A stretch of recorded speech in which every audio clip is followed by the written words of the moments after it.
Neste sábado, 9 de setembro, é o Dia Nacional e Latino-Americano da Epilepsia, distúrbio que atinge cerca de 3 milhões de brasileiros. Para falar sobre o assunto, eu recebo o Dr. Luiz Daniel Settle, que é neurocirurgião especializado em epilepsia da Unifesp. Olá, doutor, tudo bem? Tudo bom? Prazer sempre estar aqui, conversar contigo e com os telespectadores. O prazer é nosso. Bom, vamos lá. Como que se pode definir a epilepsia? Bom, a epilepsia nada mais é do que descargas anômalas no cérebro. O que são essas descargas? Os neurônios nossos, eles se comunicam através de descargas elétricas, de uma forma organizada. Quando, por algum motivo, essas descargas ocorrem de uma forma desorganizada ou mais intensa, aí acontece a epilepsia. E a gente costuma dizer que a convulsão é a mesma coisa ou está errado, gente? Embora muitos casos de convulsão estejam associados à epilepsia, na verdade nem todas as epilepsias têm convulsão e nem todas as convulsões são por causa de epilepsia. Como diferenciar? É difícil, para quem não está acostumado é difícil, ainda mais uma convulsão. Geralmente sim, um paciente que não tem uma história de epilepsia, ele pode ter uma convulsão por intoxicação por drogas, ou por medicamento, ou por causas infecciosas. E aí é semelhante, você não vai conseguir separar, mas você vê pelo histórico do paciente, né? Mas se você vê uma convulsão dessa, não vai conseguir saber a diferença. E como que é feito o diagnóstico, doutor, da epilepsia? O diagnóstico da epilepsia é basicamente clínico, é um diagnóstico que você faz através da história, conversando com o paciente, da história, como começou, como é que é a crise que ele tem e eventualmente, quando você precisa, você pode lançar mão de eletroencefalograma, ressonância, tomografias, mas é basicamente, essencialmente clínico. Agora, o senhor falou em crises. Essas crises, elas são sempre iguais? Varia Não, de pessoa para pessoa? existe uma gama grande de crises de epilepsia porque depende muito da localização, da origem dessas crises. Dependendo do local do cérebro onde elas se originam, vai ter um tipo diferente de crise. Por exemplo, se origina na parte que controla o braço, ele pode ter só um abalo no braço e só isso. Se é uma crise que pega o cérebro como um todo, o paciente geralmente perde a consciência, pode cair, se debater ou pode só ficar parado, rígido. Depende muito da localização do cérebro. E quais que são as principais causas? Inclusive podem ser hereditárias? Hereditária é mais raro, mas embora a grande maioria das epilepsias comece ainda na infância, em torno de 50%, 60% dos casos você consegue associar alguma causa e os outros 50%, 40% você não chega a uma causa propriamente dita. E as causas associadas ao aparecimento na infância geralmente são problemas de infecção durante a gestação da mãe, claro, ou má alimentação, algum problema pré-natal que acaba levando, justamente na época que o cérebro está se desenvolvendo, a ter crise. Isso geralmente das da infância. Na adolescência e adulto, geralmente é o que a gente chama de epilepsia secundária. Geralmente são secundárias a outras causas, ou um trauma porque bateu a cabeça e teve alguma lesão, ou um tumor, ou um sangramento, ou uma isquemia, um AVC.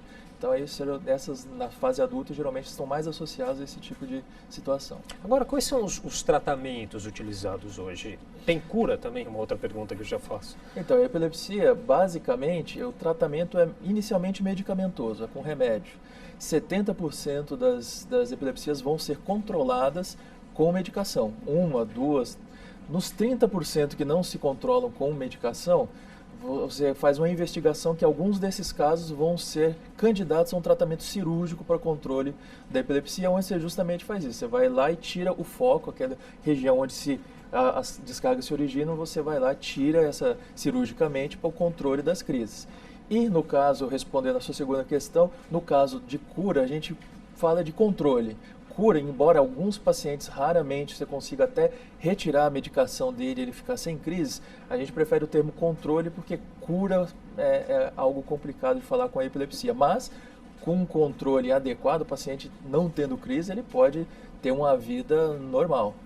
Agora, quais os principais erros pelas pessoas, os principais erros que as pessoas cometem durante o tratamento, doutor?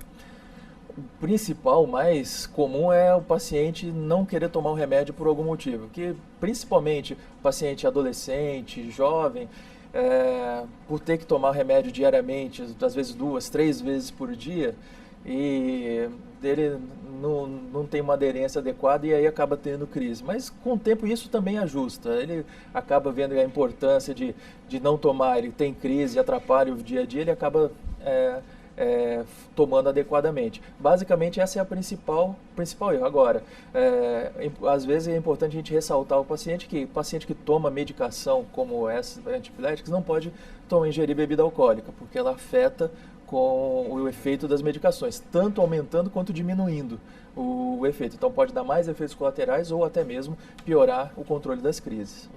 Como o senhor disse, a principal fase em que ela se manifesta é na infância? Não? Geralmente, o começo da epilepsia geralmente é na infância. Em torno de 60%, 70% dos casos começam na infância ainda. Abalos musculares involuntários, com nenhuma explicação aparente, pode ter alguma relação com a epilepsia? Até pode, mas não é o comum. O mais comum desses abalos musculares, às vezes as pessoas, a maioria das pessoas já sentiu, às vezes, uma tremida no olho. Isso geralmente está associado mais com cansaço, estresse. Outras alternativas são doenças neurológicas musculares mesmo, justamente na conexão do nervo com o músculo, e mais raramente a epilepsia. Pode, mas é muito raro. E o risco de recorrência? Qual que é o risco de recorrência dessas crises, doutor? Então, o paciente que tem epilepsia, seja qual tipo de crise ele tiver, a tendência, se ele não tiver o controle com a medicação, elas voltarem. A frequência é que varia. Tem pacientes que têm desde crises uma vez por mês ou 2 vezes por ano, até pacientes que têm 10, 15 crises por dia ou mais. Então, isso varia muito dependendo de cada situação, de cada caso, isso é bastante variável, e também do controle ou não com a medicação. Como que as pessoas, acho que isso é bem importante, como que as pessoas podem ajudar quando se deparam com uma pessoa que está sofrendo uma crise epilética?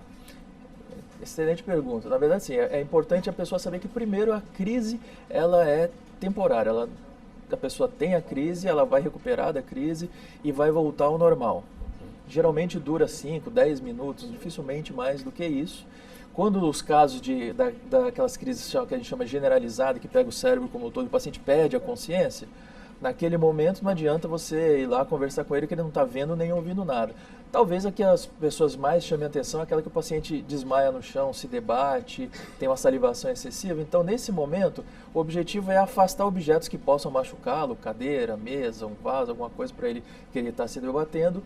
Uma coisa que também as pessoas se preocupam muito é com a língua, se a pessoa vai engolir a língua, perder a respiração. Ela não engole a língua e, pelo contrário, é importante que você não coloque nada na boca do paciente, que às vezes a pessoa quer colocar algum dedo ou alguma coisa na boca.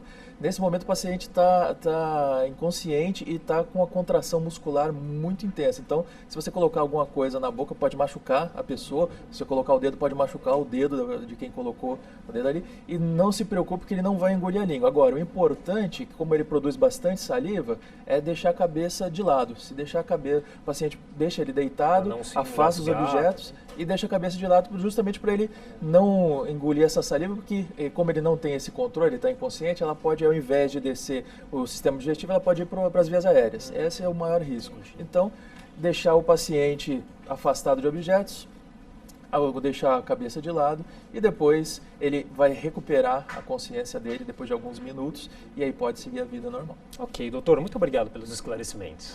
Obrigado, é sempre um prazer.